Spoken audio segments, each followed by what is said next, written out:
전 세계 영양학자들이 극찬하는 채소가 있습니다. 항산화 성분으로 주목받으며 해외에서는 건강식단의 필수 식재료로 불리는데요. 놀랍게도 한국인 10명 중 9명은 이 채소의 진짜 가치를 모르고 지나친다고 합니다. 사람들은 수십만 원짜리 건강식품과 수입 슈퍼푸드를 찾아 헤매지만 정작 마트에서 몇천 원이면 살 수 있는 이 채소는 외면하고 있습니다. 더 충격적인 사실은 해외 유명 셰프와 건강 전문가들이 앞다퉈 식탁에 올리는 채소들이 우리 주변에도 쉽게 구할 수 있다는 점입니다. 과연 세계가 먼저 알아본 이 채소들의 정체는 무엇일까요? 그리고 왜 한국인들은 아직도 이 놀라운 식재료를 제대로 활용하지 못하고 있는 걸까요? 지금부터 건강한 삶을 바꿀 수 있는 숨겨진 채소의 비밀을 공개합니다. 끝까지 보시면 내일 장보기 목록이 완전히 달라질지도 모릅니다. 챕터 1. 비싼 슈퍼푸드만 찾는 한국인들의 착각. 저는 김영자라고 합니다. 올해로 65이 되었지요. 식품회사에서 45년을 일하고 이제는 용인시 양지읍에서 작은 텃밭을 일구며 삽니다. 평생 먹는 것을 다루며 살았어요. 그런데 정작 진짜 공부는 은퇴하고 나서야 시작했습니다. 원광디지털대학 한방건강학과에 들어가 약선 요리를 배웠지요. 60이 넘어 다시 책가방을 맨 늦깎이 학생이 된 겁니다. 공부를 하면서 자꾸 마음에 걸리는 장면이 하나 있었어요. 마트에 가면 사람들이 수입 슈퍼푸드 앞에 길게 줄을 섭니다. 블루베리, 아사이베리, 이름도 어려운 가루들이죠. 작은 봉지 하나에 10,000원이 훌쩍 넘어가요. 그래도 다들 망설임 없이 장바구니에 담습니다. 저는 그 모습을 멀찍이서 가만히 지켜봤어요. 사실 저도 한때는 그랬어요. 비싼 것이 몸에 좋을 거라 믿었죠. 건강에 좋다는 광고만 보면 지갑을 열었습니다. 그게 가족을 위하는 길이라 여겼으니까요. 부엌 선반에는 다 먹지도 못한 수입 가루들이 줄지어 쌓여 있었습니다. 지금 생각하면 참 멋쩍은 일이에요. 식품회사에서 오래 일하다 보니 저는 압니다. 비싼 값이 늘 좋은 영양을 뜻하지는 않는다는 걸요. 포장이 화려할수록 외국말이 많이 적혀 있을수록 값은 올라갑니다. 그런데 정작 그 안의 알맹이는 우리 동네 채소와 크게 다르지 않을 때가 많아요. 저는 그 사실을 안에서 똑똑히 봤습니다. 하지만 텃밭을 일구고 옛 의서를 들춰보면서 생각이 완전히 달라졌습니다. 정작 우리 발밑에 가까운 마트 채소칸에 보물이 굴러다니고 있더라고요. 값은 헐한데 세계가 먼저 알아본 채소들이었어요. 흙 묻은 손으로 그 잎을 만질 때마다 저는 마음이 묘하게 든든해졌습니다. 이상하지 않으세요? 외국에서는 없어서 못 먹는다는 채소를 우리는 거들떠보지도 않습니다. 비싼 수입 가루는 줄까지 서서 사면서 말이죠. 저는 이 대목에서 한참을 멈춰섰어요. 무언가 단단히 잘못됐다는 생각이 들었습니다. 가슴 한구석이 답답해지더군요. 제가 텃밭에서 기른 채소를 이웃에 나눠드리면 다들 한마디씩 하세요. 이렇게 좋은 걸 왜 거저 주냐고요. 그럴 때마다 저는 빙긋 웃으며 답합니다. 좋은 건 결코 멀리 있지 않다고요. 비싼 가루 한 봉지 값이면 이런 채소를 한 바구니 가득 살 수 있습니다. 그런데도 우리는 자꾸 먼 곳, 비싼 곳만 바라봐요. 저는 그 오래된 착각을 깨고 싶었습니다. 가까운 것의 가치를 다시 보자는 마음, 그게 바로 오늘 이야기의 시작입니다. 정말 비싼 수입 식품이 건강의 답일까요? 저는 아니라고 봅니다. 우리나라 사람 열의 9은 지금 이 보물을 그냥 지나치고 있어요. 텃밭에서 흙을 만지다 보면 그게 더 또렷하게 보입니다. 오늘 저는 그 이야기를, 제가 직접 배우고 길러본 이야기를 천천히 풀어보려 합니다. 끝까지 함께 해주시면 좋겠어요. 챕터 2. 세계는 주목하는데 한국은 왜 모르고 있을까? 세계 곳곳에 건강 전문가들이 입을 모아 권하는 채소가 있습니다. 웰빙 식단을 다루는 자리라면 빠지지 않고 등장하는 이름들이죠. 그런데 그 채소들이 정작 우리 식탁에서는 낯선 손님입니다. 일부 건강에 유난히 관심 많은 분들만 가끔 찾을 뿐이에요. 대부분은 그런 채소가 있는 줄도 모르고 지나칩니다. 저는 한방건강학과에서 공부할 때 이 차이가 늘 궁금했습니다. 같은 채소인데 왜 어떤 나라에서는 보물 대접을 받고 어떤 나라에서는 외면받을까요? 교수님께서는 수업 중에 이런 말씀을 자주 하셨어요. 영자 학생, 음식의 가치는 가격표가 아니라 사람의 눈이 정하는 거라고요. 그 말이 오래 마음에 남았습니다. 한 번은 외국에서 영양학을 공부하고 온 후배를 만났어요. 후배가 저에게 묻더군요. 영자 선생님, 한국은 채소 천국인데 왜 이렇게 좋은 채소를 안 드시냐고요. 저는 순간 말문이 막혔습니다. 부끄럽기도 했어요. 명색이 식품위를 평생 한 사람인데 대답을 못했으니까요. 생각해보면 우리는 익숙한 것만 먹습니다. 늘 먹던 반찬, 늘 사던 채소만 장바구니에 담죠. 새로운 채소는 어떻게 손질하고 무엇과 먹어야 할지 몰라 그냥 지나칩니다.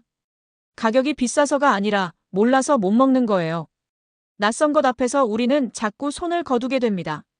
저는 그게 참 아깝다고 느꼈습니다. 멀리 외국까지 가서 비싸게 사 먹는 채소를 우리는 동네 마트에서 1,000원 남짓에 살 수 있어요. 그런데도 손이 가지 않습니다. 정보의 격차가 곧 건강의 격차가 되는 셈이죠.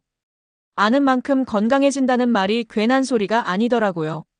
텃밭에 앉아 흙을 고르다가 저는 문득 그런 마음이 들었어요.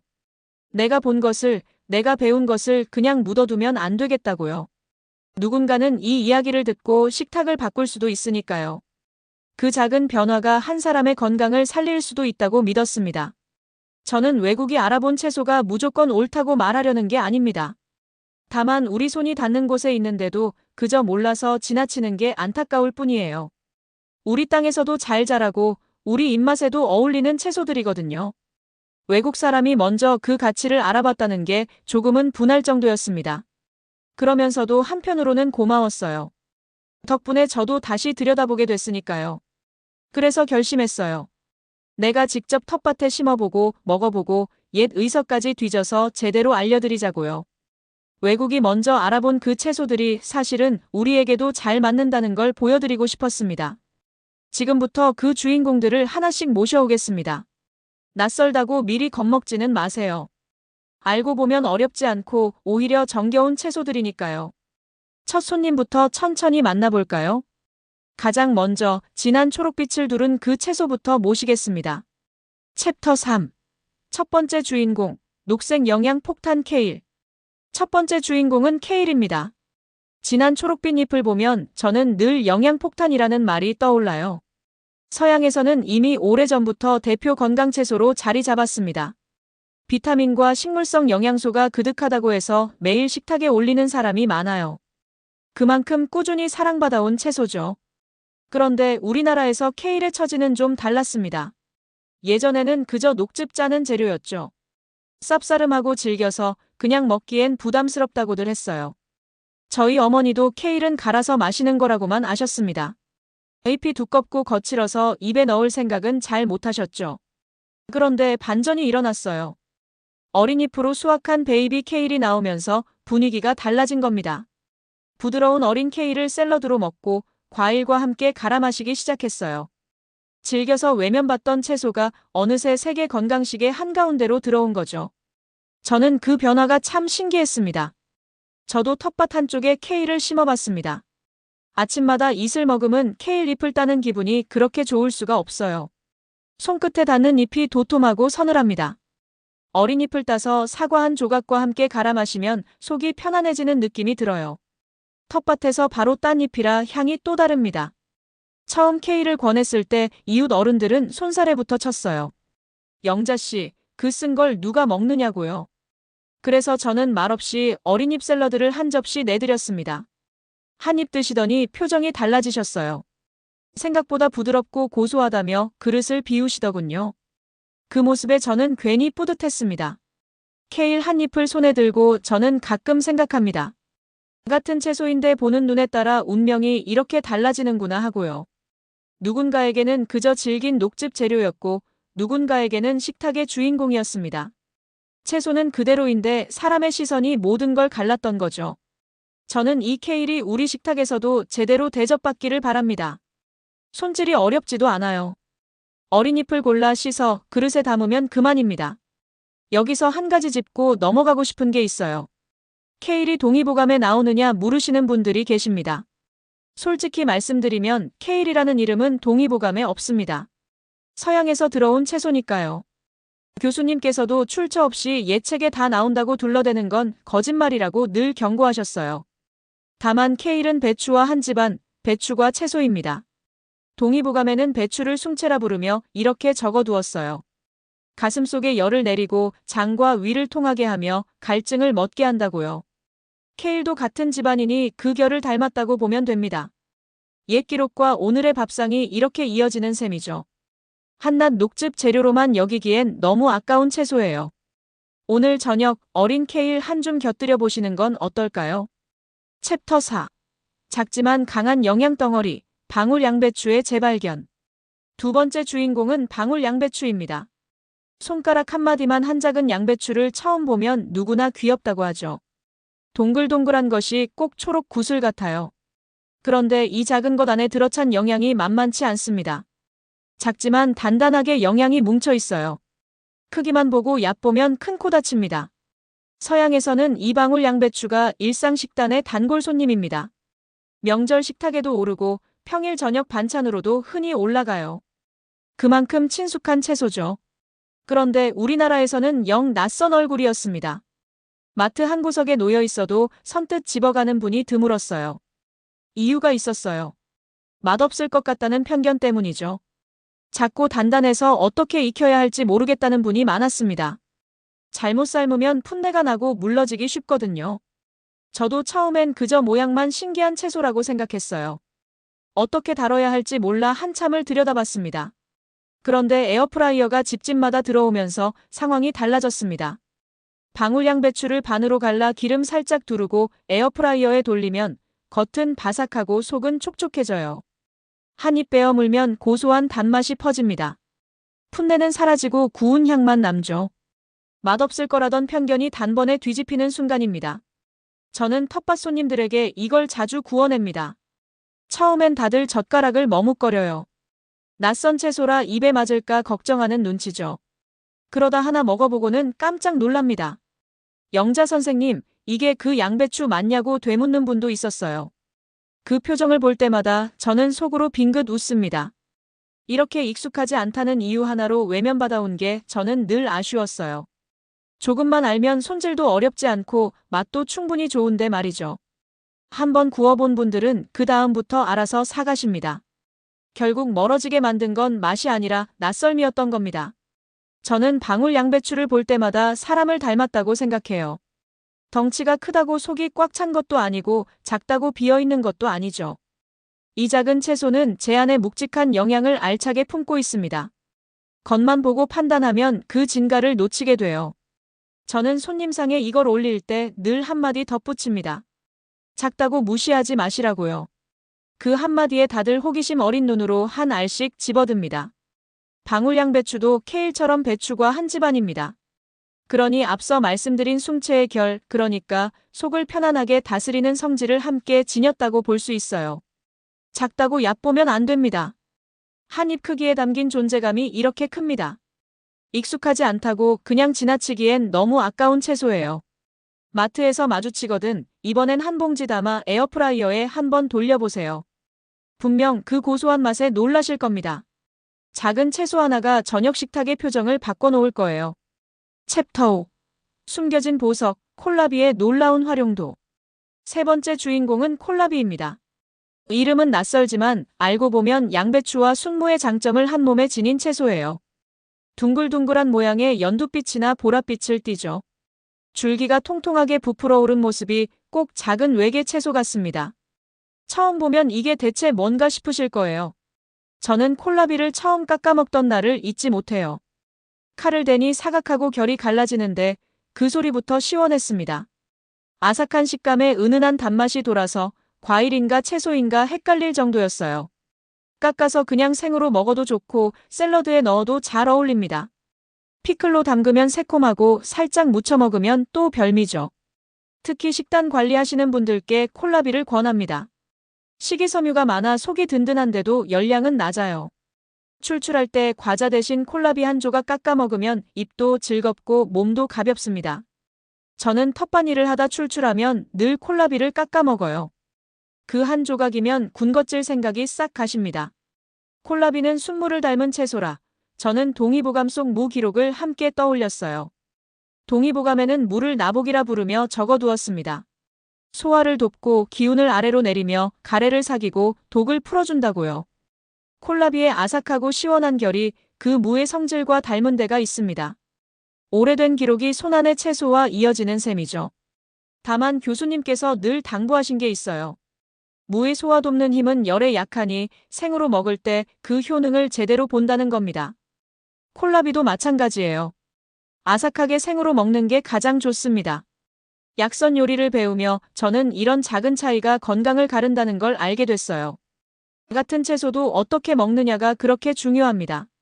콜라비가 좋은 또 한 가지 이유는 손이 많이 가지 않는다는 점이에요. 무처럼 단단해서 보관도 오래 갑니다. 냉장고 한쪽에 넣어두면 한참을 두고 깎아 먹을 수 있죠. 바쁜 분들, 요리가 번거로운 분들께 이만한 채소가 없습니다. 껍질만 슥슥 벗기면 바로 먹을 수 있으니까요. 저는 텃밭일이 고될 때 콜라비 한 조각의 아삭함에 기운을 얻곤 합니다. 입안 가득 도는 그 시원함이 피로를 씻어줘요. 이름이 낯설다고 망설이지 마세요. 한번 먹어보면 누구나 반합니다. 다이어트와 건강, 그리고 입맛까지 동시에 잡아주는 채소가 바로 콜라비예요. 저는 텃밭 한쪽에 콜라비 자리를 늘 비워두지 않습니다. 깎을 때마다 손끝에 도는 그 맑은 단내가 어찌나 반가운지 모릅니다. 양배추의 든든함과 순무의 시원함을 한 번에 누리는 채소, 그게 바로 콜라비입니다. 한번 식탁에 올려보면 왜 세계가 먼저 주목했는지 금세 알게 되실 거예요. 낯선 이름 뒤에 이렇게 친근한 맛이 숨어 있었다니 저도 처음엔 믿기지 않았습니다. 이제는 콜라비 없는 텃밭은 상상도 못하겠어요. 챕터 6. 한 가지 음식이 기적을 만들지는 않는다. 여기까지 들으시고 이런 생각이 드실지도 모르겠어요. 그럼 이 채소들만 먹으면 병이 다 낫겠구나 하고요. 마음은 이해합니다. 누구나 간단한 답을 바라니까요. 하지만 저는 분명히 말씀드리고 싶습니다. 한 가지 음식이 기적을 만들지는 않아요. 세상에는 자극적인 정보가 너무 많습니다. 이것만 먹으면 암이 사라진다. 저것만 먹으면 10년이 젊어진다. 이런 말들이 떠돌죠. 솔직히 저도 식품회사에서 45년을 일하며 그런 광고를 숱하게 봤어요. 그때마다 마음이 영 불편했습니다. 사람들의 간절함을 파고드는 말처럼 보였거든요. 케일이든 방울양배추든 콜라비든 이 채소들이 몸에 좋은 건 분명합니다. 식탁에 더하면 분명 도움이 되죠. 하지만 어떤 채소도 암을 막아준다고 병을 고쳐준다고 장담할 수는 없어요. 그렇게 말하는 사람이 있다면 오히려 의심하셔야 합니다. 너무 그럴듯한 약속은 대개 빈 약속이니까요. 한방건강학과에서 공부할 때 교수님께서 첫 시간에 하신 말씀이 있어요. 약선 요리의 핵심은 한 가지 신비한 재료가 아니라 매일의 균형이라고요. 좋은 음식도 한쪽으로 치우치면 약이 아니라 짐이 된다고 하셨습니다. 저는 그 말을 공책 맨 앞장에 큼지막하게 적어두었어요. 지금도 부엌에 앉으면 그 글씨가 떠오릅니다. 건강이란 결국 종합적인 생활 습관의 결과입니다. 잘 자고 적당히 움직이고 골고루 먹는 것. 그 위에 좋은 채소가 더해질 때 비로소 힘을 발휘하는 거죠. 채소 하나에 모든 걸 기대는 건 욕심입니다. 저도 그 욕심을 내려놓고 나서야 마음이 한결 편해졌어요. 저는 식품 일을 하며 기적을 약속하는 광고가 사람을 얼마나 지치게 하는지 봤습니다. 이걸 먹었는데 왜 안 낫느냐며 자책하는 분들도 계셨어요. 그 모습이 참 안쓰러웠습니다. 음식은 약속이 아니라 동무입니다. 매일 곁에서 조금씩 거들어주는 동무 말이에요. 한 끼로 인생이 바뀌지는 않지만 매일의 한 끼가 쌓이면 분명 달라집니다. 저는 그 더딘 변화를 믿는 사람이 되었어요. 그러니 저는 이렇게 정리하고 싶어요. 기적의 음식은 없습니다. 하지만 좋은 습관은 분명히 있어요. 비싼 보약 하나를 찾아 헤매기보다 매일의 밥상을 조금씩 바꿔가는 것. 그게 제가 텃밭을 일구며 흙으로 깨달은 진짜 건강의 길입니다. 화려한 한 방이 아니라 꾸준한 한 걸음이 우리를 살립니다. 저는 그 한 걸음을 믿습니다. 그러니 어떤 채소도 만병통치약처럼 여기지는 마세요. 그저 좋은 동무로 식탁에 들이면 그걸로 충분합니다. 욕심을 덜어낼 때 비로소 음식이 약이 됩니다. 저는 자극적인 말에 흔들리지 않는 분들이 결국 가장 건강하더라는 걸 곁에서 지켜봤어요. 마음이 차분해야 식탁도 차분해지는 법입니다. 오늘 하루 잘 챙겨 먹는 것, 그 평범함이 사실은 가장 귀한 처방이에요. 챕터 7. 건강한 사람들의 공통점은 다양성이다. 그렇다면 좋은 습관의 알맹이는 무엇일까요? 저는 망설임 없이 다양성이라고 답합니다. 오래 식품 일을 하고 약선 요리를 배우며 만난 건강한 사람들을 가만히 보면 한 가지 공통점이 있어요. 식탁이 다채롭다는 겁니다. 한 가지에 매달리는 사람은 의외로 드물었어요. 생각해보세요. 케일에 든 영양소와 콜라비에 든 영양소가 똑같지 않습니다. 방울 양배추가 채워주는 부분이 또 다르죠. 채소마다 품은 것이 제각각이에요. 그러니 한 가지만 잔뜩 먹어서는 안 됩니다. 여러 색깔, 여러 종류를 고루 먹어야 빈자리가 채워져요. 부족한 곳을 서로 메워주는 셈이죠. 저는 텃밭을 일부러 알록달록하게 가꿉니다. 초록 케일 옆에 보랏빛 콜라비를 심고 그 옆에 방울 양배추를 둬요. 아침에 밭에 나가 그 색을 보면 마음이 든든해집니다. 밭이 꼭 작은 무지개 같거든요. 색이 다르다는 건 영양이 다르다는 뜻이니까요. 저는 그 색의 다채로움을 일부러 챙깁니다. 문제는 우리가 너무 익숙한 것에만 손이 간다는 거예요.